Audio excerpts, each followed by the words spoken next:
Шыңғыс Төреқұлұлы Айтматов 1928 жылы Қырғызстанның Талас өңірінде Шекер ауылында дүниеге келген. Ол жазушы, қоғам әрі мемлекет қайраткері, Қырғызстан ғылым академиясының, Еуропа ғылым академиясының академигі.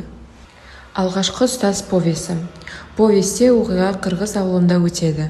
Басты кейіпкер жас мұғалім Дүйсен. Ол соғыстан кейін ауылға келіп, балаларды оқытуға тырысады. Бірақ ауыл халқы білімін маңызы толық түсінбейді. Мектепте жоқтың қасы. Дүйсен өз күшімен ескі қораны мектепке айналдырып, балаларды оқыта бастайды. Ол өте қарапайым, бірақ жүрегі мейірімге толы, білімге деген сенімі мықты адам болатын. Оның ең ерекше оқушысы Алтынай. Алтынай кедей, жетім қыз. Туыстары оны оқытқысы келмейді.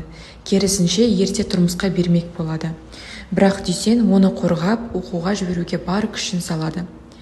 Уақыт өте келе, Алтынай білім алып, үлкен жетістіктерге жетеді. Ол атақты, білімді адамға айналады. Кейін ол өзінің жетістігі үшін ең алдымен Дүйсенге қарыздар екенін түсінеді. Бұл шығарманың негізгі ойы, бұл шығармада білімнің күші, мұғалімнің рөлі, адам тағдырын өзгерту тақырыптары көрсетілген. Дүйсен нағыз ұстаздың символы болып келеді.